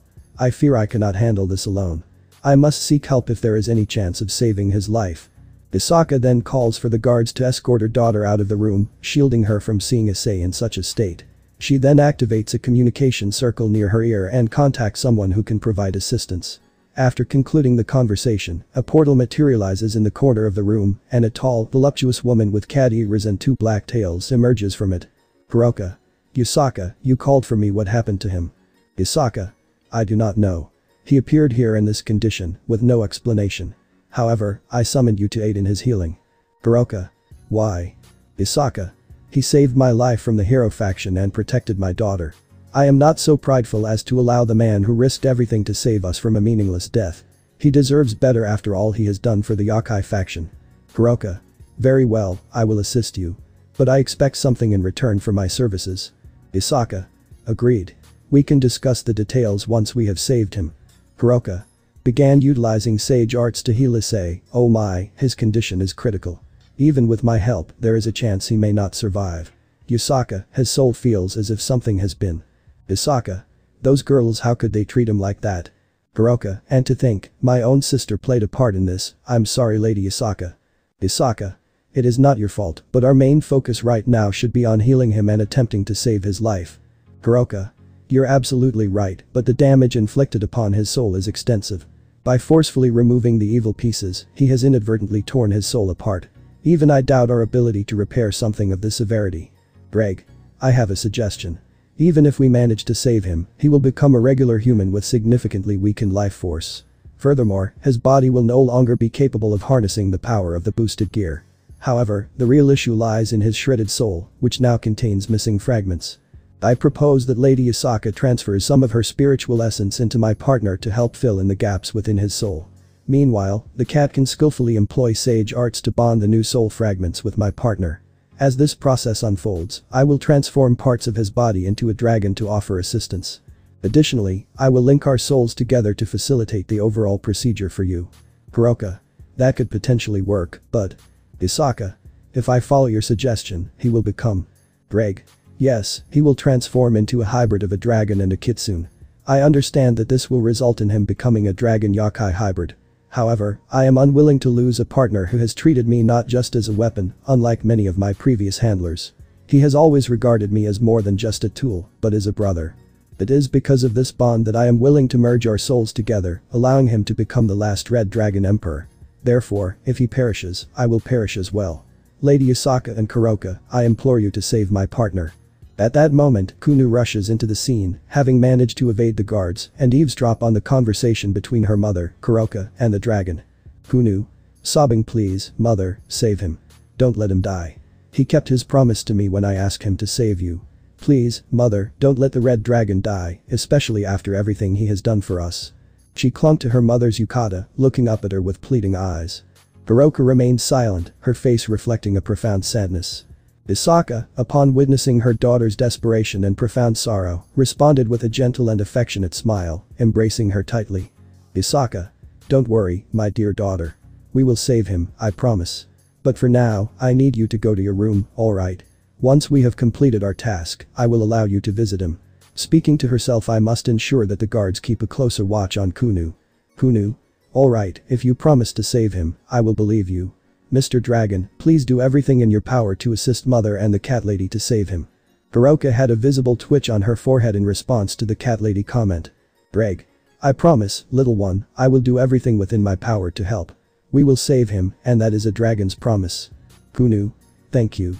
She walks out of the room. Dreg. So, are you both ready? Yasaka. Yes, let's proceed. Are you prepared, Kuroka? Kuroka. Yes, I have to rectify what my sister caused, anyway. Dreg. Then let us begin. Once all three of them were in agreement to do whatever it took to save him, they commenced the process of repairing his soul. Dreg successfully merged his own soul with Issei's, while Yasaka filled in the missing fragments of his soul with her essence. Kuroka utilized sage arts to ensure a proper and harmonious bonding of the restored soul. Upon completing this phase, they turned their attention to his physical body. Dreg transformed all of his organs, including his heart and various body parts, into that of a dragon. Meanwhile, Yasaka ensured a smooth progression of the dragonification process. Kuroka dedicated her efforts to repairing Issei's physical body, including the hole in his chest. After hours of intensive work, Issei's condition finally stabilized, allowing a collective sigh of relief to escape from Yasaka, Kuroka, and Dreg. He rested peacefully in his bed, oblivious to the efforts made to save him. Dreg. Thank you, Lady Yasaka and Kuroka. I cannot express my gratitude enough for saving his life. I will now monitor his condition within his soul. If any significant developments occur, I will inform you.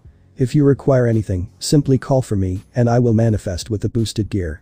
With those words, Dreg dematerialized a boosted gear and entered Issei's soul, becoming immersed in his inner realm. Yasaka, thank you, Kuroka. Without your assistance, I would not have been able to save him. Whatever you desire, as long as it is reasonable, I will grant it. Kuroka, thank you, Lady Yasaka. However, I feel a sense of responsibility because my sister caused this problem in the first place. Yasaka. Nonsense. Her actions were not your own, nor did you force her to do what she did. I insist that you allow me to reward you for your invaluable help. While your sister may have caused the situation, it was you who aided in fixing it. Kuroka. Alright, fair enough. I will get back to you regarding that reward. But for now, I must return to my group before they come searching for me. Goodbye, until then. Yasaka. Very well, the offer will always stand for you. Farewell, for now.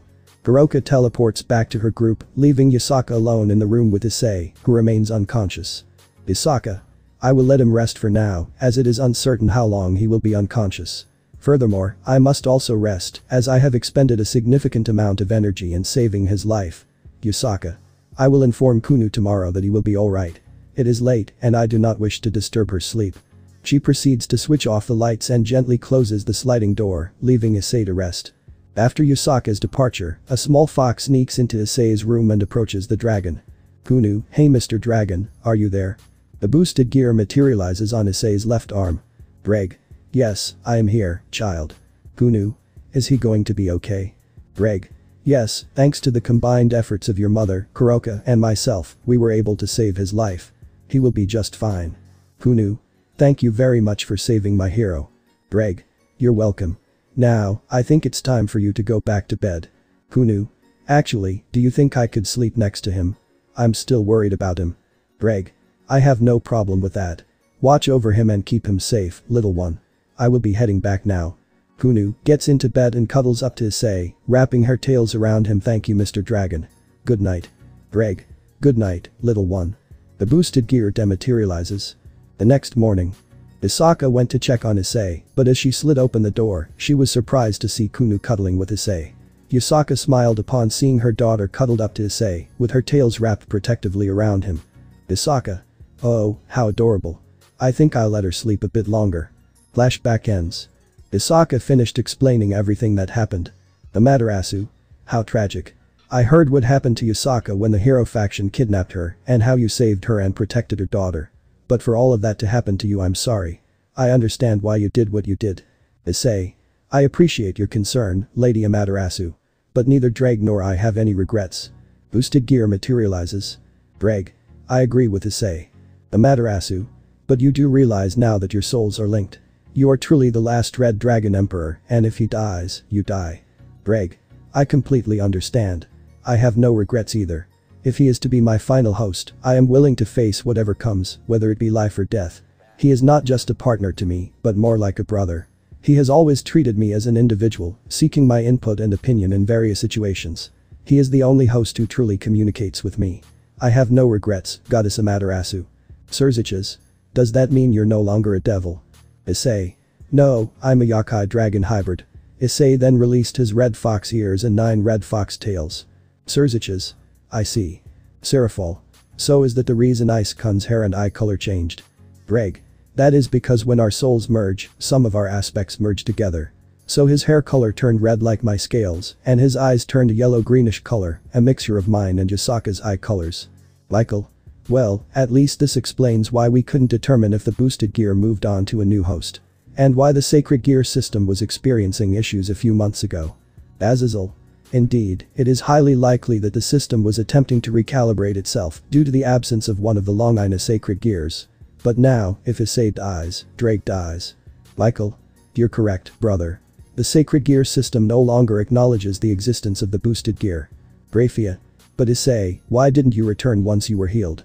We understand that you were hurt by what Rias and the girls did, but… Issei. It's simple.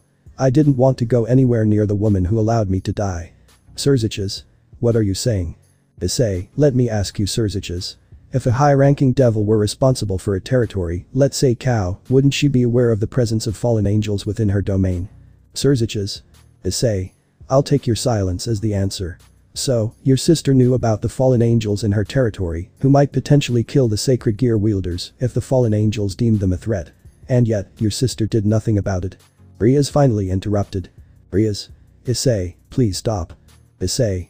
Be quiet. Now, Azazel, I assume you have informed the other factions about the activities of your fallen angels, particularly if they trespass into different territories inhabited by angels or devils. Azazel. Yes, indeed. I have informed both Michael and the Maus about the actions of my fallen angel subordinates within their respective domains. Additionally, I have granted permission to eliminate any rogue groups of fallen angels who have been disregarding my orders. Issei. Surziches, if someone in control of a territory was unaware of fallen angels disobeying their orders or going rogue, couldn't they simply contact one of the Maus?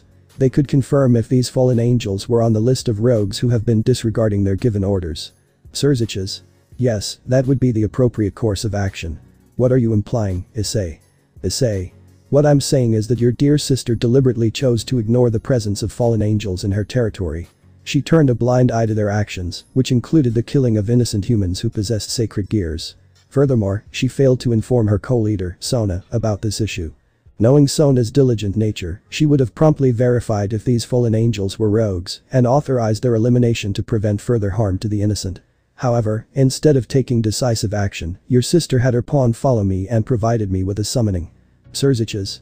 Rias, you didn't. All Rias could do was weep. Suddenly, a powerful aura emanated from Lady Amaterasu. Amaterasu. Surziches, your sister has single-handedly violated the agreement we had when the Shinto pantheon granted you control over the town of Ku within our territory. But what's even more alarming is that I have just discovered that innocent humans have been killed and your sister allowed it to happen, all for the sake of acquiring a new piece for her peerage. Issei. Lady Amaterasu, there is more to this.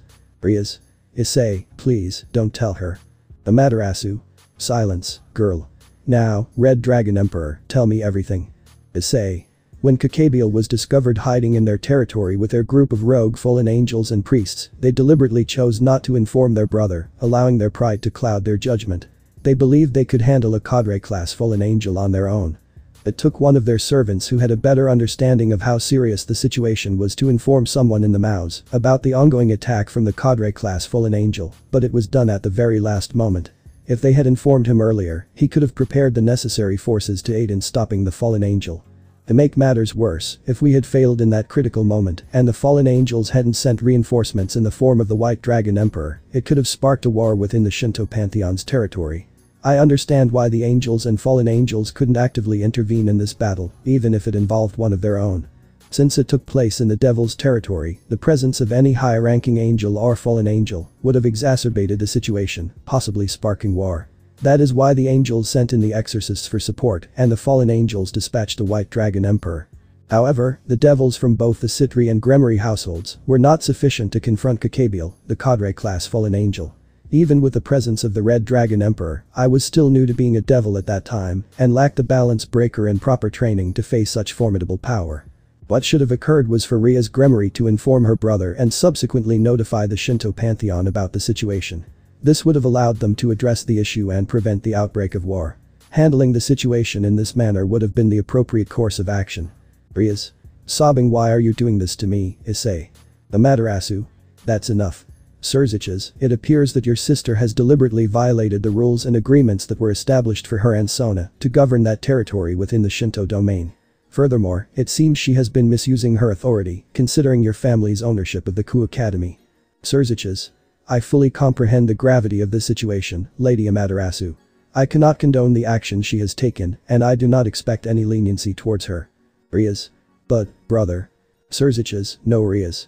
I was already furious with how you treated Issei, prioritizing your own feelings above his and causing this entire situation to unfold. Now that Issei has informed me and everyone else about the full extent of your incompetence and abuse of power, I will allow whatever consequences that come your way to unfold. You were well aware of the rules and expectations set by the Shinto pantheon when they entrusted us with their territory. To discover that not only did you allow fallen angels to kill innocent humans, but you also used those fallen angels to recruit Issei into your peerage by letting them kill him, is utterly inexcusable. As the Mayu, Surzich's Lucifer, I cannot overlook your actions. Rias lowered her head in shame, realizing the gravity of her actions and the impending consequences that would not only affect her, but also the Gremory household and her brother. Amaterasu. Surziches, it is not only her responsibility. Seraphil and her sister are also accountable for their actions. I am hereby revoking both of your sister's rights to govern the Shinto lands. Seraphil was about to say something, but Issei interjected before she could. Issei kneeled in front of Lady Amaterasu and said, Lady Amaterasu, please understand that I fully comprehend your anger towards Rias and Surziches. However, I implore you to consider that Seraphil and her sister are not involved in this matter. I personally know Sona and can attest to her dedication and seriousness towards her responsibilities. The only reason certain actions took place was because Rias withheld vital information from Sona. Seraphil is in a similar position, and despite occasional childish behavior, she is committed to her role and displays genuine love and care towards others. It would be unbearable for me to witness Seraphil or Sona suffering consequences for the mistakes of others. I sincerely beg you, Lady Amaterasu, to consider this. Upon hearing Issei's defense for her and Sona, Seraphil's heart began to race with gratitude and hope. Amaterasu responded, very well. If the Red Dragon Emperor is willing to vouch for you, Seraphil, and your sister, then I will allow your sister to continue residing in the Shinto territory without any further issues. Seraphil, you will also be permitted to freely enter and exit the Shinto territory as you please. Seraphil expressed her gratitude to Lady Amaterasu and thanked Issei for standing up for her and her sister.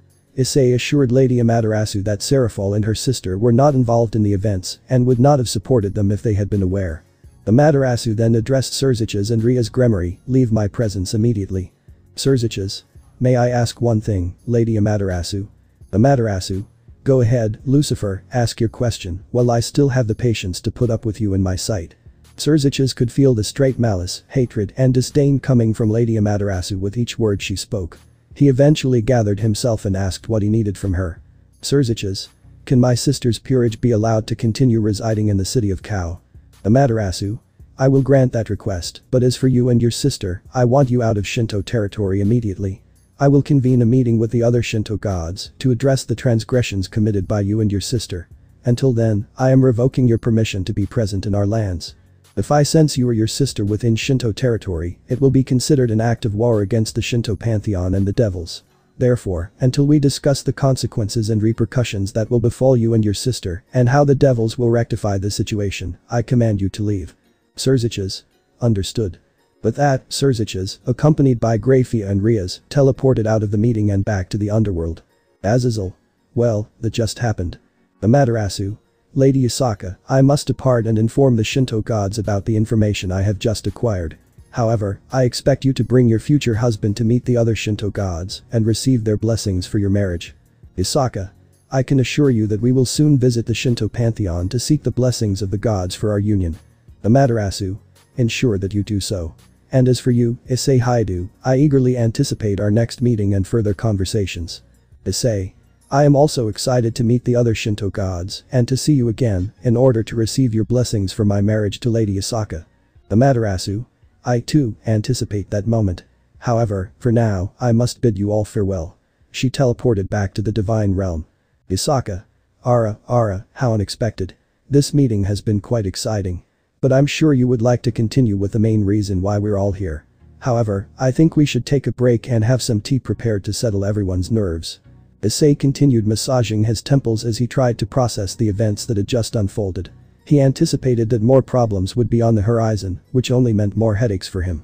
Interrupting his thoughts, Ajuka approached him apologetically. Ajuka. First and foremost, I would like to apologize for Rias Gremory's actions in the way she acquired you in her peerage. Seraphol, joining Ajuka in solidarity, expressed her agreement. Seraphol. I agree with Ajuka. Ria's behavior was unbecoming of a high-class devil who had been given co-leadership of a town.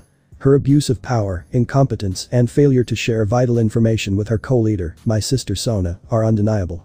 We can only request that you refrain from harboring resentment toward devils, even though it would be justifiable. Hesitant to accept Seraphol's statement, Issei removed his hand from his face and raised an eyebrow before responding. Issei. Seraphol, that is a naive thing to say. Confused, Seraphol asked for clarification. Seraphol. What do you mean? To Issei's surprise, Yasaka chimed in, offering her input. Yasaka. It is evident that he does not hate devils, nor does he hold any animosity towards them. Issei's actions have already demonstrated his lack of hatred. In fact, he holds the utmost respect for you, Seraphol, and your sister. Issei nodded in agreement. Issei. She is right, Seraphol. I defended you and your sister when Amaterasu unfairly sought to punish you for Ria's actions. Seraphol. Then why did you let Surziches get punished because of her actions? Seeking further clarification, Ajuka raised an eyebrow. Ajuka. I am also curious about that. Azazel, intrigued, added to Ajuka's statement. Azazel. I'm intrigued by that as well, kid. Michael, expressing his curiosity, also sought answers. Michael. Indeed, what was the reasoning behind your decision, Issei? Issei sighed heavily before explaining his rationale. Issei. Surziches should have been more involved in monitoring his sister. Knowing her selfish and spoiled nature, and considering that this was her first time governing a territory, he should have anticipated the consequences. Those aspects of her personality led to my death at the hands of a fallen angel. Instead of giving me the opportunity to willingly join her peerage by revealing the supernatural world and seeking my consent, she selfishly allowed me to be killed on our first date and then reincarnated me as her servant. She completely stripped away my free will by making me her servant in that manner. Understanding Issei's perspective, Azazel voiced his support. Azazel. So, that's why you defend Seraphol and Sona. Issei. Yes, Surziches and the Gremory family have undoubtedly spoiled Rias, contributing to her entitled attitude and belief that she should get whatever she desires without facing any consequences for her choices or actions. This was particularly evident during the incident when I was revealing the truth to everyone, especially Amaterasu, as Rias was aware of the wrong she had done and desperately tried to prevent me from exposing it. She knew the potential ramifications would be severe and far-reaching. Michael. So, to address this issue, you allowed Amaterasu to administer punishment to both Rias and Surziches.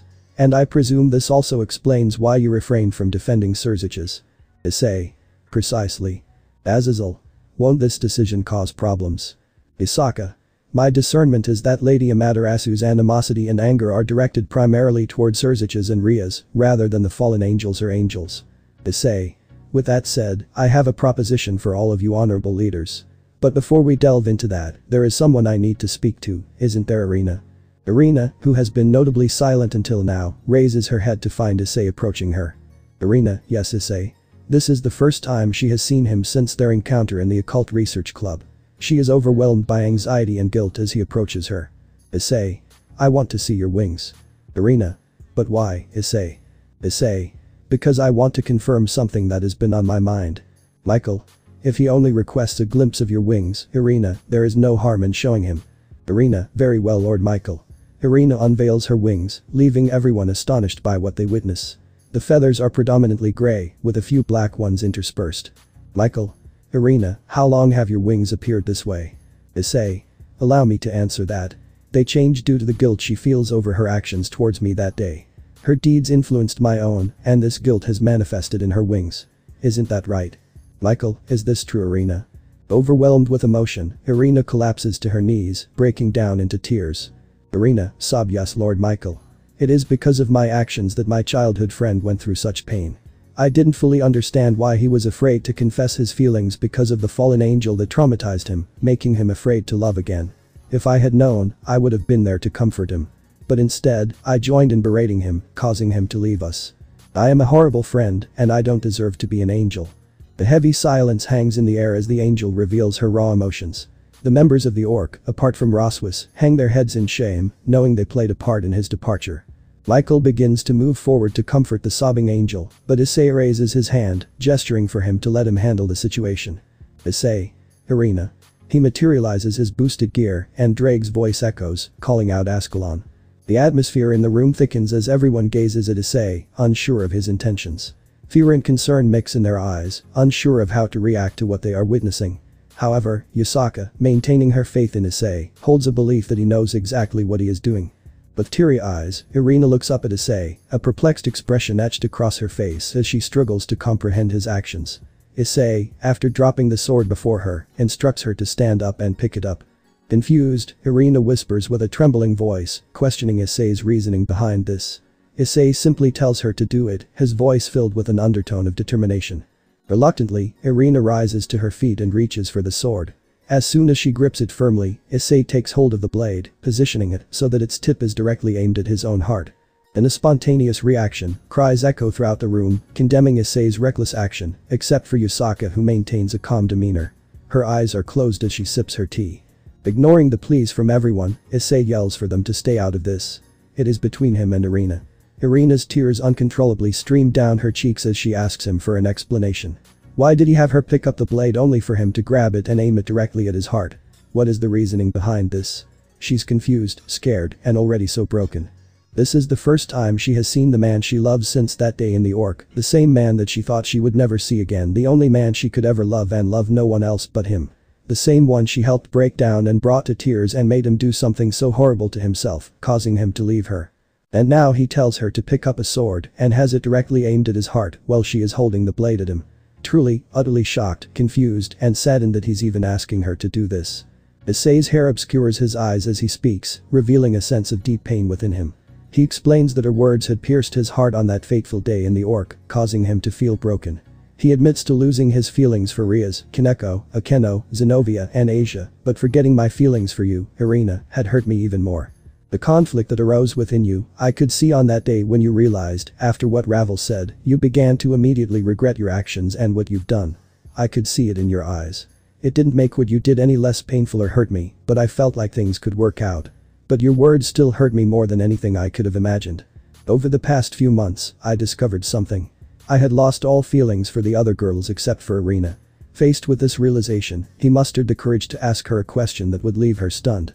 With tears streaming down his face, Issei gazes at Irina, into her red, puffy, and tear-soaked violet beautiful eyes, shocking her further with his vulnerability. In a trembling voice, she manages to ask him what he wants to say. Issei, with a smile on his face, opens up about his deepest emotions.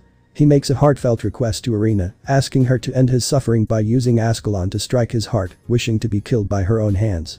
Issei explains that his feelings for Irina started when they were young and grew stronger once she moved away. He admits that her absence had a significant impact on him, making him realize that he was genuinely in love with her. The pain caused by her actions was immense, but he found solace in seeing the remorse in her eyes and her genuine desire to fix their relationship, albeit cut off by Rias.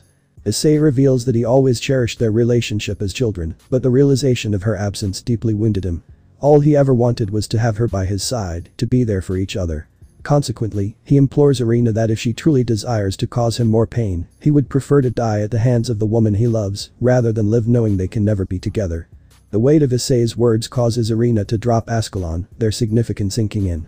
Realizing that Issei still loves her despite her hurtful actions, she can do nothing but embrace him in a loving hug as tears continue to flow. Through her sobs, Irina expresses regret, not comprehending the extent of Issei's anguish. She pleads with him not to make her commit such an act, not wanting to hurt him anymore. Issei, with closed eyes, assures her that he understands. The words Irina uttered had wounded him more than the light spears that Rainer used to kill him. Despite the pain inflicted, Issei confesses that he could never stop loving her. He forgives her, begging her not to hurt him like that again, for he cannot bear losing her. Moved by Issei's unwavering love, Irina clings onto him tightly, promising to stay by his side, her own emotions overflowing. Irina. I promise from the bottom of my heart that I will never intentionally do anything to hurt you again. I want nothing more than to stay by your side because I genuinely love you. Witnessing the pain you went through, seeing you harm yourself like that, was unbearable for me.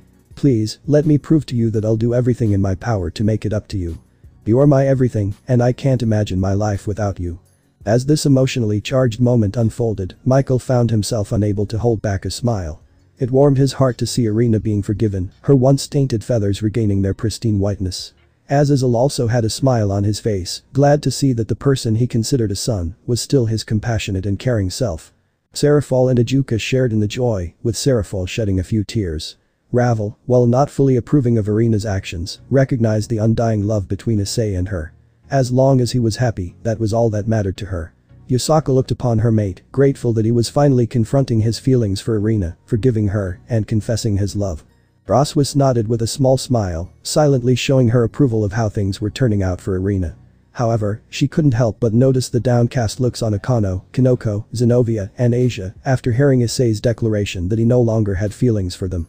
In that moment, Yusaka rose from her seat and approached both Issei and Irina, enveloping them in a loving embrace that brought them comfort. She spoke with a mix of pride and joy in her voice. Yusaka. It brings me immense happiness to see my little red fox finally acknowledging his feelings for the woman he loves and offering his forgiveness. Would you not agree, Michael? Michael. I must admit, seeing Irina smile again and witness her being forgiven by the man she loves does indeed bring a smile to my face. Yusaka. Alright, my little red fox, let's not forget that we still have matters to discuss in this meeting. After taking a moment to collect themselves, Issei and Irina compassed themselves and prepared to continue with the meeting, focusing on Issei's proposal to the faction leaders. Their love had been tested, but now they were united once more, ready to face whatever challenges lay ahead. Issei. Sorry about that everyone, but continuing on with my proposition to the leaders. I would like to first re-strengthen my connections with the devils. Seraphol.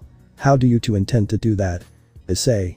The first thing that's going to happen is I have to go to Lord and Lady Phoenix and let them know that I will be officially marrying their daughter, Ravel Phoenix. Then I would like to build a relationship with the Astaroth and Citri clans. Seraphol.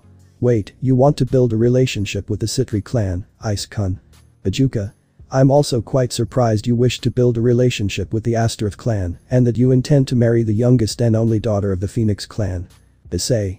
I can see you're both surprised, but let me explain why. The first reason is I do not wish to have a relationship with the Grimoires anymore, and I can also see that relationship deteriorating real quickly. Mainly because I intend to televise my return and explain why I left and how I was reincarnated, which will cause massive damage to the Grimoires' reputation due to what Rias did. That will also affect my relationship with Saraerg, unfortunately. Ajuka. I see. Well, honestly, after the whole Diodora scandal happened, the Astaroth name has been slightly damaged. But working with a hero of the underworld would help boost the clan's reputation and fix the damage that was done by him. Seraphol. Honestly, Ice-kun, I have no issues with this, especially after you defended me and my sister from Lady Amaterasu. Also, I believe Sona would be more than happy to know that you want to build a relationship with the Citri clan. You could even help her by backing the creation of her raiding game school. Issei. That's exactly why I would like to help both of your clans. For the asterisk, to fix the damage that Diodora caused by betraying the faction. Build a stronger relationship with you, Ajuka Beelzebub. And with the Citri clan, I can help boost their reputation, along with helping Sona achieve her dream of the raiding game school, through the backing of the new Lord of the YŌKAI. I can transfer control over the Op-I Dragon and rebrand the show, with the help of Serafal. Serafal. I love this plan, Ice-kun. I'm on board with this. Ajuka. I personally don't see any downsides with it, and I can imagine my family would agree with it. And I would like to be able to get to know you more, so this works out for me as well if we can build a better relationship. I agree with this plan as well, Issei. Azazel. That's all good and fine, but what about the Phoenix clan? Serafal.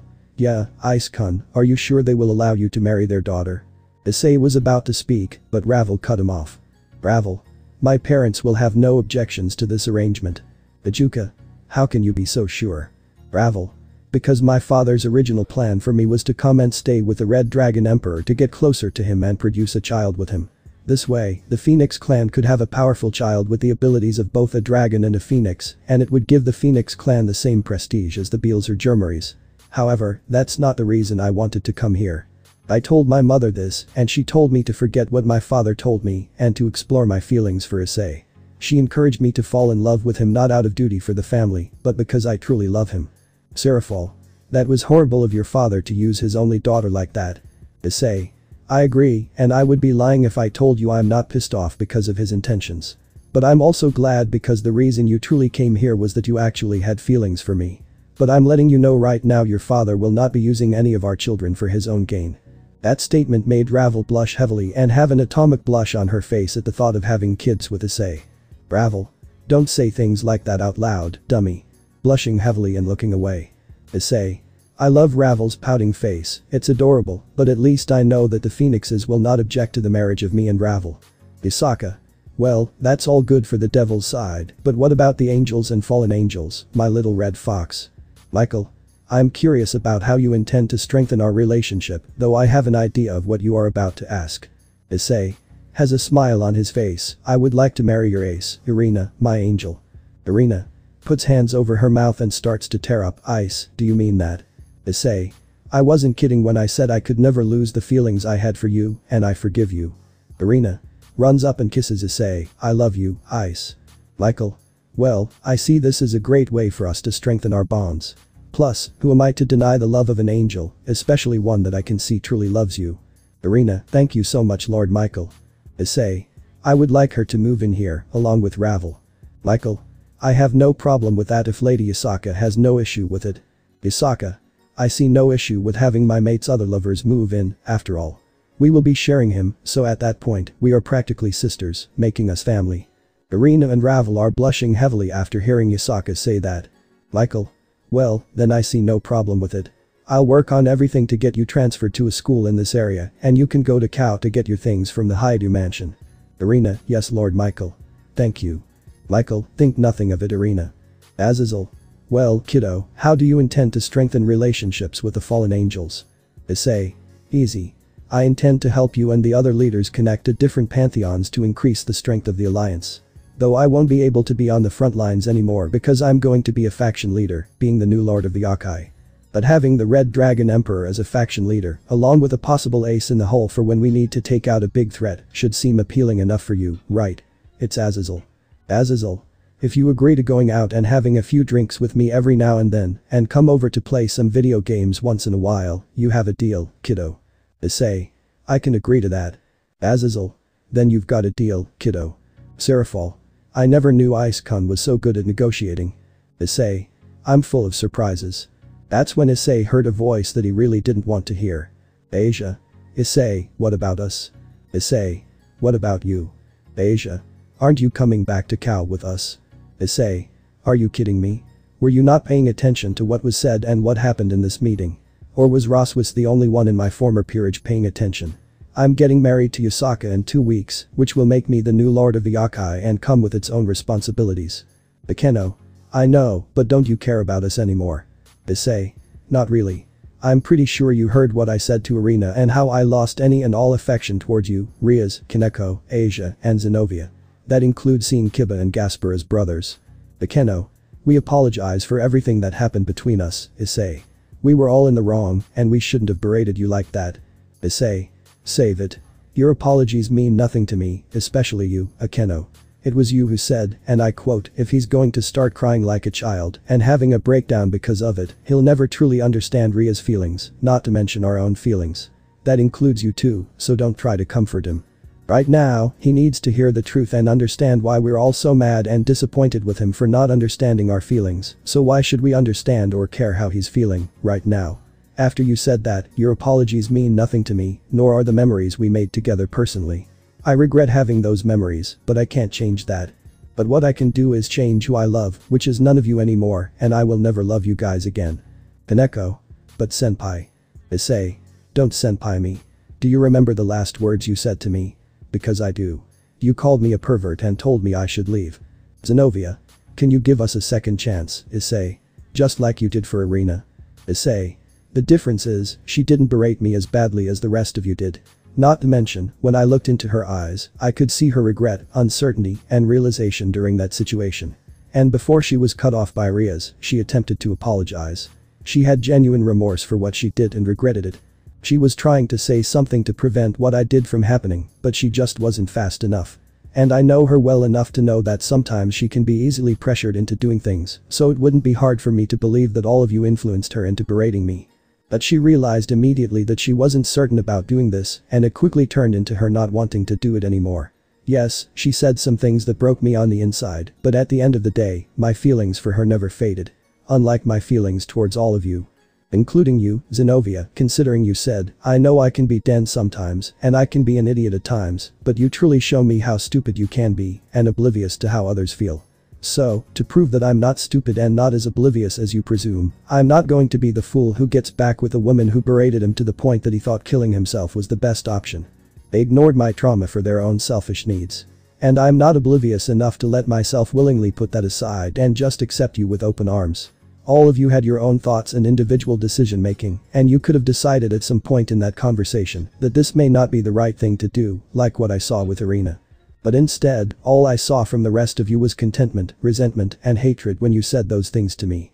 So, no, I won't forgive you like I forgave her, so accept it for what it is. You ruined your chances, all of you. Asia. But Issei, you can't just throw us away like this, not after everything we've done together and been through. Issei. None of you had any problem doing the same to me, telling me to leave, telling me it's always me. Especially you, Asia, the woman that I literally activated the Juggernaut drive for because I thought you were killed by Shalba Beelzebub. You still had no problem doing what you did to me, treating me like I was the worst thing on this earth, like I committed a crime. Yes, I'm going to throw you away just as easily as all of you were ready to do to me, all because you guys put your emotions and feelings above mine. I tell you the same thing I told Zenobia, you ruined your chance and you're not getting a second one. Accept it. Irina listened to what Issei said, and it made her happy that he could still read her like that just by looking at her. However, it also made her sad to think of that day when she thought she had lost him forever. Asia. So you truly don't love us anymore, Issei. Issei. No, except for Roswis, who was in Asgard at the time and had no idea what was going on or how you girls were berating me. Being the most sensible one in the group, she would have told you it was a bad idea, and she would have also stood by me and defended me. She would have made sure Irina wasn't influenced by the rest of you to join in berating me. Most importantly, if she were there, I would have had 3 people defending me instead of just 1. Roswis, Irina, and Ravel would have made sure what happened in the orc room that day would never have happened, I'm certain. As for you, Asia, I always thought you would stand by me, even though I knew you were a little too influenced by the other girls, especially Rias. But I would have thought you would stand by me regardless, considering everything I have done for you. But I was wrong, just like I was wrong about all of you other girls. However, the silver lining for the 3 of you is that I could eventually start to have a friendship with you, Gasper, and Zenobia again, although we wouldn't be anything more than friends. Nothing more will come out of it besides that. As for everyone else who knew about Ria's plan to let me die, I will never forgive any of you, because you took away my right to choose when you went along with her plan. Even if you didn't agree with it, you didn't try to stop it, like trying to contact her brother. You are all equally at fault. Now get out of my sight. After that, the rest of the peerage of Rias, except Roswis, teleport back to the Haidu mansion with sad and defeated looks on their faces. Roswis. So Issei, what did you need to speak to me about? Issei. First I have to ask Ajuka something. Ajuka. Rise an eyebrow, what would that be Issei? Issei. I would like to know if you could safely remove the evil piece from Roswis or at least make her a free piece. Roswis. Issei, what are you talking about? Ajuka. Well, after what you did, I have been looking into being able to remove evil pieces from reincarnated devils. Since I found out you removed yours by force and now know the full story of how you were brought into the supernatural, I thought it would be a good idea to figure out a way to remove evil pieces if the person was brought into the supernatural unwillingly, or in your case, being set up to die and then being reincarnated that way. Issei. Really? Well, that makes me feel a little bit better knowing that situations like mine won't happen again. But are you able to do it now? Ajuka. Unfortunately, I have not been able to completely perfect the process so that it doesn't cause damage to the soul. But given a little bit more time, I can remove her piece. But may I ask why you would like me to remove her piece? Issei. Because I feel like Rias took advantage of Roswis and got her to join her peerage. Ajuka. Roswis, is that true? Issei. Roswis, you don't owe Rias anything. Be honest with your feelings. Roswis. Honestly, I do feel like she took advantage of me at a very vulnerable time after I was abandoned by Auden. Ajuka. Ah, I see. Issei. I would be more than happy to let you live here if you want to turn your piece into a free piece until we can remove it. That way, you don't have to deal with Rias or the peerage. Also, the Grimory House is about to go into a shit show and I don't believe you need to suffer through that. Issei. Ajuka, can I ask you for a favor to turn her piece into a free piece until we can permanently remove it? Ajuka. I will take you up on that favor later, but I was going to do it for you regardless just for what you've already gone through. And hearing that Roswis was taken advantage of in a time of weakness by Rias, considering her track record, I cannot consider this an innocent act after what I've learned today. So Roswis, would you like to become a free piece until I can remove the evil piece from you without damaging your soul? You will be free from Rias, and I will personally make sure Surziches does not do anything to you in retaliation for this. I give you my word as the mighty Ajuka Beelzebub. Roswis.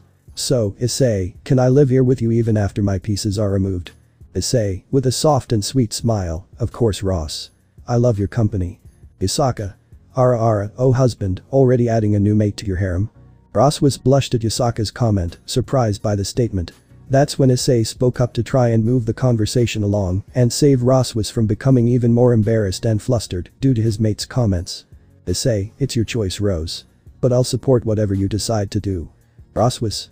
Alright, Ajuka, I agree to having you turn my pieces into free pieces.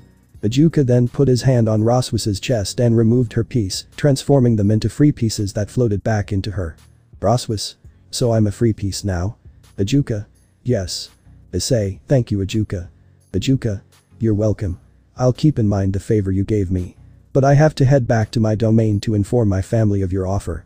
Seraphol. I will also be heading back. I have to set up a studio for when you make your announcement to the underworld, broadcasting your message and helping start the transfer of your assets and control of the show to Citri. Issei. Alright, I expect to hear from you later, Ajuka and Seraphol, but until then, see you. Ajuka. I look forward to when we meet again, Issei. Teleports back to the underworld. Seraphol. Bye bye, Ice-kun. Can't wait until we see each other again. She winks at him and blows him a kiss, then teleports back to the underworld as well. Michael. I should be heading back to heaven as well, to deliver the news that you are alive and well, and to inform them of our new relationship between the new lord of the YŌKAI and the heavens. But until then, farewell Issei. Teleports back to heaven. Azazel. Yeah, I have to go too. If I'm gone for too long, Penemu will think I'm slacking off from my duties as governor and give me a mouthful. But I'm happy to know you're alive, kiddo, and you're doing better. Hope to talk to you again, and I expect some drinks later on. Issei. Name the time and place, and as long as you're paying, I'm willing to drink. Azazel. I got the first round on me, then. But until then, kiddo. Teleports back to Grigori. Issei. Issei falls back in his chair, man, I'm exhausted from all that. Irina. Darling, are you truly okay with me here? Issei. I meant what I said. I truly love you, my angel. I forgive you, so I suggest you forgive yourself. Irina. Alright, my darling. Ravel. Issei, when are we going to go see my parents? Issei. Well, I was going to see the Shinto gods. But I'm assuming Lady Amaterasu is currently informing them of what happened in our little meeting, so it might not be a good idea to see them right now. Isaka. I will get a date set up for my love with the Shinto gods. So don't worry about that and go with Ravel to meet her parents in the underworld and announce your engagement and wedding date to the underworld. Issei. Yeah, that's a good idea. But first come out, Kunu. Kunu. Dad. Issei. Hey, my little girl. Said with a smile. Irina, Ravel, and Roswis are looking at this interaction between Issei and Kunu. They find it so cute and adorable, and they are blushing, seeing Issei's fatherly side. It's also triggering their maternal instincts, making them want to have their own kids with Issei. Issei. Also, Rose, assuming there is a reason Auden wasn't able to attend this meeting, could you relay the information that was discussed? Please also inform him that he will be contacted in the next few days for an alliance meeting and a broadcast. Roswis. Yes, I can do that for you, Issei. If you would like, I can also find out why he wasn't able to attend, but I'm sure there's a good reason for it. Issei, thank you, Rose. I appreciate it, but that's not necessary. I'm assuming there must be a good reason. However, if he does tell you, please inform me. But it's not something I'm too worried about. He is a faction leader, so I understand that he has his own responsibilities. Sometimes, the affairs of his own faction come before other obligations. And Rose and Irina, my little Kunu can show you two around the castle if that's alright with you, while I handle some things in the underworld with Ravel. Irina. I don't have a problem with that. I would like to see more of this castle and the beautiful scenery around it. Roswis.